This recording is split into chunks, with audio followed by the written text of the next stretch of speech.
Hey one, hey all, and welcome to Monday and one of the most interesting countdowns that we've done, but perhaps one of the most challenging, because we're focusing on the Quintessons, and the Quintessons have always been enigmatic within the Transformers universe, and they have taken many forms across multiple iterations of the fiction. Although there's a lot of iterations of the fiction where either they've been left out, or they've only been referred to in the shadows, so to speak. And we amalgamate them all for this list. This is going to be the top 10 Quintessons. Now, just to clarify, that may include votes for specific Quintesson names, and yes, some Quintessons did have specific names, or Quintesson types. I don't think that there's quite enough to do two separate lists of these. It'll be a bit interesting the way we go through it, but I have amassed all of the fan votes. So, without any further ado, this is the top 10 Quintessons in the latest GotBot Counts Down.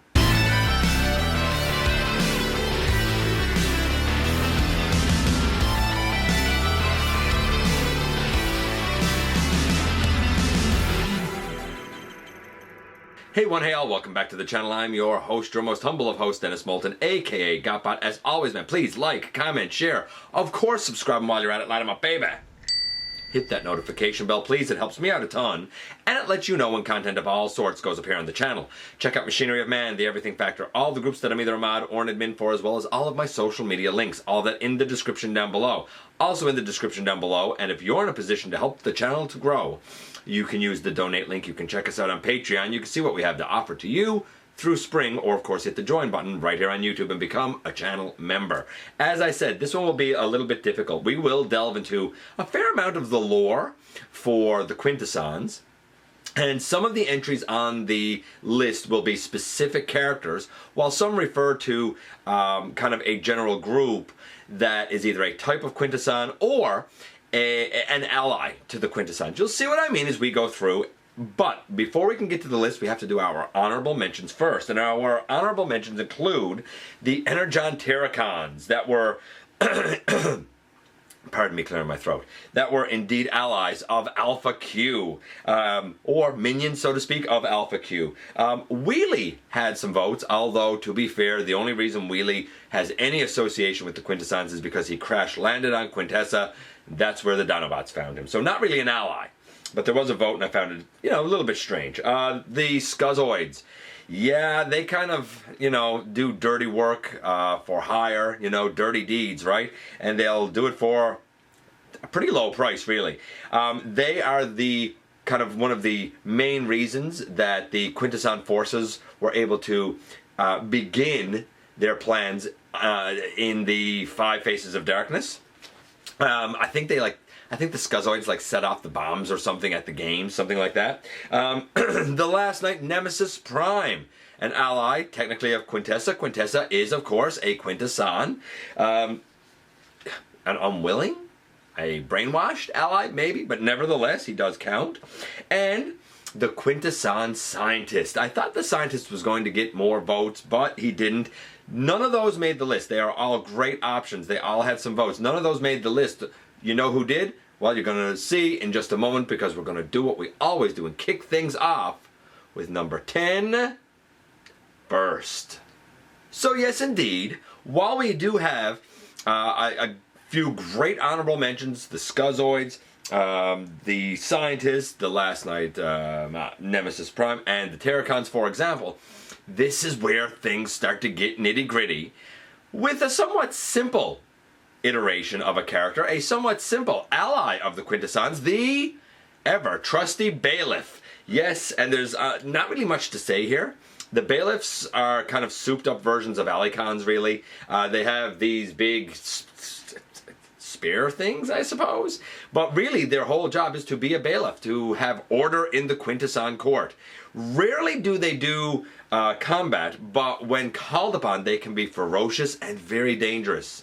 The bailiffs are the first and also the last line of defense for the Quintesson judges, meaning they are the ones most closely related to the Quintesson judges. They're the ones that stay in the courtroom. They're the ones that if, there's going to be a threat within the courtroom from, I don't know, Krennics, not much of a threat there. Cup, Hot Rod, these are the guys that would really do the battle for the Quintessons, because heaven forbid the Quintessons defend themselves. The bailiffs took the number 10 slot. Now coming in at 9, we have a specific Quintesson. It's this one, most identifiable by the face of wrath. It's Theseus. Yeah, Theseus was a judge, he was a magistrate, who didn't really agree with the way the Cybertronians were being treated and taken advantage of. He is known as the breaker of shackles because apparently it was Theseus, at least according to Theseus, who gave the Cybertronians the tools to kind of break away from the Quintesson oppressors. Of course, over time he has become lost to lore, and it's even questionable if he actually did anything to help or not. I mean, how can you really trust a Quintesson? Nevertheless, he stands by being a hero to the Cybertronian people and sees them really as his children. Not the children of the Allspark. In fact, mention of the Allspark kind of throws this guy into a little bit of an angry rage, which is only aggravated when the face of rage decides we don't need consensus, and he cuts off the rest of Theseus's faces, leaving only the rage. And that's really why Theseus became a major threat in the War for Cybertron trilogy. Theseus went from hero to absolute warmonger. Went from hero to absolute danger, and he took the number 9 slot. Coming in at number 8, we have technically another judge, and this one is specifically Clementia. And Clementia, if you don't know, is the Quintesson in The Return of Optimus Prime that, well, repaired Optimus Prime and brought him back to life so that, you know, he could save the universe from the hate plague. I guess in a roundabout, you know, being coerced into a cooperation way, Clementia is a hero that helped save the universe. Go figure. Who expected that from my Quintesson? Nevertheless, it happened, and Clementia takes the number 8 slot. Coming in at number 7, we technically have a group, though I'm going to represent this group with this guy. This is Double Dealer, who is representing mercenaries. There were several votes for the mercenaries, so it could be this guy, it could be Sound Blaster, it could be Bug Bite, and in all honesty, it could even be Lockdown, because all of these are bounty hunters, they're all mercenaries, they're all kind of out for themselves, they're not allied with Autobot or Decepticon, and they do the work of the highest bidder. And you know what the Quintessons love to do? The Quintessons love to hire others to do their dirty work for them. The mercenaries, yeah, even though they didn't really get paid by Theseus, because he sort of betrayed them. But nevertheless, the mercenaries were hired by the Quintessons, or at least Theseus, in this case, when we're talking about this guy, to do a job that makes them an ally of the Quintessons, and the mercenaries take the number 7 slot. So at number 6, unfortunately, I actually don't have a version of this character, though it does exist, and it's Alpha Q. This guy.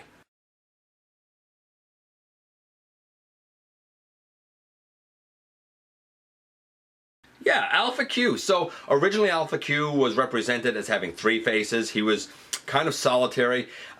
He used the Terracons. Later on he used Cruelox, which were like clones of the Dinobots. His whole goal and plan, as I understand it, to be fair, I'm not a Unicron trilogy guy, so I might have this wrong, but my understanding was that he wanted to revive Unicron, or at least Unicron's head, because Unicron had destroyed Planet Q, aka Quintessa, and he wanted Unicron to revive his planet, basically, because he was lonely, right? He was, I think, the last of his species, if I'm not mistaken. And he manipulated the Autobots and Decepticons to do that, just as Quintessons would do. However, after meeting Kicker, of all things, because I can't stand the guy, but after meeting Kicker, a 4th face finally showed itself, always staying in the shadows, and this was a calmer face. Kicker kind of challenged Alpha Q to not just restore your own planet, but why not revive Unicron to restore the entire universe that, you know, he kind of destroyed, right? Everything that he destroyed. And all of a sudden, Alpha Q sort of went from being the main antagonist to almost working with the good guys. Always with the goal of reviving his own planet, of course. And it ended up being somewhat of a sad story, and we do become sympathetic to Alpha Q. Alpha Q, perhaps the Quintesson that was first named, as others have been named, but I believe it was probably retconned, and I could be wrong about that too. But it was certainly the first one that had a prominent name, and he had a prominent backstory for the history of the Quintessons and Quintessa itself as it related to Unicron. Alpha Q, a manipulator, but maybe a little bit of a good guy as well. Definitely one of the most complicated Quintesson characters, and he took the number 6 slot. And here we are at the most coveted and today the most enigmatic of locations, the halfway mark. And at the halfway mark today, we have a very interesting character. It is Mera al Oltha. And I don't even know for sure if I'm saying it right. I'm kind of going on the pronunciation based on the spelling. Do you recognize the name? Maybe not, but you might know the Red Wizard.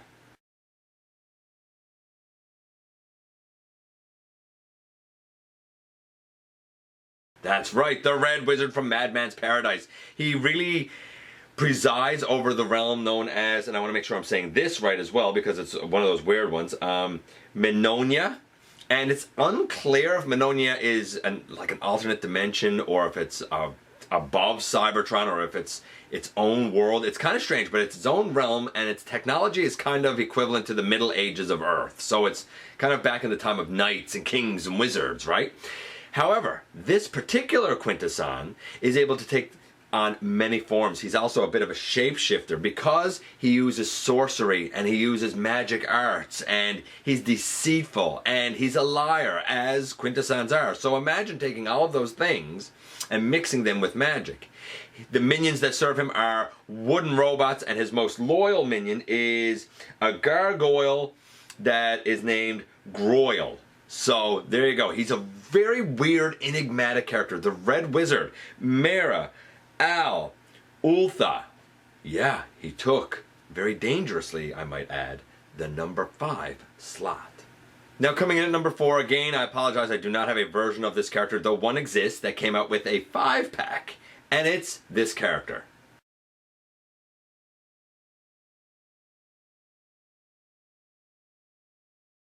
That's right, the enigmatic Quintessa. She did have a very tiny little miniature figurine of herself that came out with the Combiner 5-pack for Infernicus. She's a very strange character. She is named after the planet Quintessa, which the Quintessons live on. She has taken that name. She also refers to herself as the Prime of Life and claims that it was her who created the Cybertronians. Of course, she, as are the Quintessons in general, is often called the Great Deceiver because Quintessons lie. It's what they do to manipulate things to kind of match their machinations. However, what's not clear is whether or not she is supposed to be, and whether or not the Quintessons are supposed to be, the creators that seeded Earth in Age of Extinction. And what's further not explained is toward the end of The Last Night, when Unicron's horn gets touched, she says he doesn't like that. And the guy says, who? And she says, Unicron. So she has a knowledge, possibly a relationship with Unicron. There was definitely more to Quintessa than meets the eye. See what I did there? There was definitely more to Quintessa to learn. I truly believe that if we had continued on with that storyline in the live action films, we would have had her character and her motives and her machinations fleshed out. However, there is something endearing about her being unique and enigmatic among all of the Quintessons. Quintessa herself took the number 4 slot. Coming in at number 3, we have the alicons. Now the alicons again are forces of the Quintessons. They're not like your frontline infantry, so to speak. They are used for more personal guarding, for fortification at Quintesson fortresses. They are like the middle of the road. If the sharkticons are frontline infantry and they are the main army, so to speak, of the Quintesson forces, and if the bailiffs are like the closest, like, kind of secret guards of the Quintessons, then these guys are sort of like the more high-ranking officials. They are somewhat smarter than the sharkticons. They are capable of speech. However, they really don't have independent thought. They really don't have I guess, a chance to do what they want. So much so that if they go against Quintesson orders, they will actually malfunction. The alicons, formidable, dangerous, still not very smart, but smarter than the sharkticons. They are a force to be reckoned with. No doubt about it. And they could even bite off some appendages. The alicons took the number 3 slot. Coming in at number 2, we have what is probably the most iconic version of the Quintessons. When you hear the word Quintesson, you think of the judges. And in fact, earlier on the list we did have a couple of specific judges, being Theseus, who is somewhat of a rogue, and being Clementia, who is the one who brought Optimus Prime back. But there are a number of Quintesson judges who have been named. We have seen the judge in G1. We saw different sized judges in the original Marvel Comics. We saw judges in, I'm pretty sure, Cyberverse. I suppose Alpha Q is kind of a judge because he has the multiple faces, even though he has 4 and we're used to 5. In essence, when you think of the Quintesson race, while there are many, many types, undeniably the judge, and specifically the face of death, gotta be the most iconic look for the Quintessons, gotta be the best known. Even those who aren't hardcore fans of Transformers, that passingly know Quintessons, know the face of death. Yeah, the judges, as maniacal as they are and as much of a farce as their courtroom is, took the number 2 slot. And here we are once again at the very tippy top, number 1. And number 1 might be the most numerous and the most loyal of Quintesson forces. And I'm talking about the Sharkticons. And specifically Na. So Sharkticons / Na. Because I did put those votes together, to be fair. While these are not a direct Quintesson type, they are certainly part of the Quintesson forces. And they are, as mentioned earlier, really their frontline infantry. When the Quintessons are going to go to battle, when they're going to go to war, they're going to go with the Sharkticons and try really to just overwhelm their, I guess, their opponents with sheer numbers. The Sharkticons, I mean, they're always thirsty, they're always hungry, they always really just want to do destruction and do the bidding of the Quintessons so that they get fed. They don't think, they just act. They are true blue loyal berserkers for the Quintessons, and always a dangerous force. Whenever they're encountered, they come in such droves and such numbers that they're hard to fight back against. Yes, admittedly, not highly skilled and somewhat easily destroyed, but to be fair, they have a very long history, and in some fiction they are more formidable than others. If we go right back to G1, while we didn't get any releases of Quintesson judges or scientists or the executioners or the bailiffs or the alicons, we did get a release of Na. It was the only Quintesson force back in G1. And guess what? Many people even back then bought innumerable versions of the Sharkticon Na and said, well, if I don't have Quintessons, at least I can have the Sharkticons. Why they were given a Decepticon symbol, I'll never understand. Na specifically is supposed to be the general that leads the Sharkticons, for the record. We also have seen the Sharkticons in, for example, as recently as Cyberverse, if I'm not mistaken.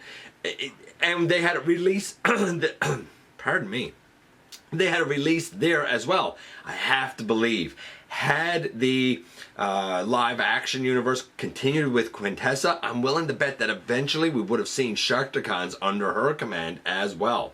Yes, the loyal, the ferocious, the frightening Sharkticons took the number 1 slot. And that's it. We've gone from 10 down to 1 once again. Hopefully you managed to learn something along the way. Other votes that came in I thought were somewhat interesting. We'll go through a few of them now. The prosecutors got some votes. The scientists got some votes. And when I say scientists in this regard, I mean the Cybertron version of the scientist. What else? Optimus Prime. Input, come on. But I assume he was actually referring to the Last Night Nemesis Prime, would be my guess. Maybe not, I don't know. It's hard to tell with him. The tentacle monster thing that attacked Cop. Lockdown, though he was sort of covered when we talked about the mercenaries. Cyberverse Starscream. Overcharges. If you don't know what an overcharge is, it was released by eHobby. It's basically I think it's green and white repaint of the triple changer Blitzwing, and they are armed forces, much like the Sharkticons. Like, they don't really think for themselves, they're just forces of the Quintessons. So the overcharges, I thought that was pretty cool. Judge Deliberata, who is another named Quintesson judge. Predaking, I thought that was interesting. The Dweller in the Deeps, and evidently the band Cybertronic Spree has a Quintesson member as well. Oh, and Slitherfangs. It was nice to see the Slitherfangs getting a couple of votes, because the Slitherfangs are indeed minions of the Quintessons. It was funny, when this one started, I had a bunch of people say, Judges, that's it. There's no more than that. I hope that I've shown you that the Quintessons actually do have a deep, somewhat mysterious, somewhat confusing lore, but it's definitely worth exploring. Thank you for coming by, giving me some of your extremely valuable time. I do know how important it is to you. If you're in a position to help the channel to grow, you can use the donate link. Check us out on Patreon. See what we have to offer to you through Spring, or of course, hit the join button right here on YouTube and become a channel member. Don't forget to hit the subscribe button, stick around, and have some fun with us here on the channel. And especially don't forget that somehow, some way, man, each and every single solitary day on this planet, you do make a difference. And I look forward to the next time that you and I get together to have another visit, either in the live streams on Thursday nights at the stop motion premieres, or the old-fashioned way right here inside the videos.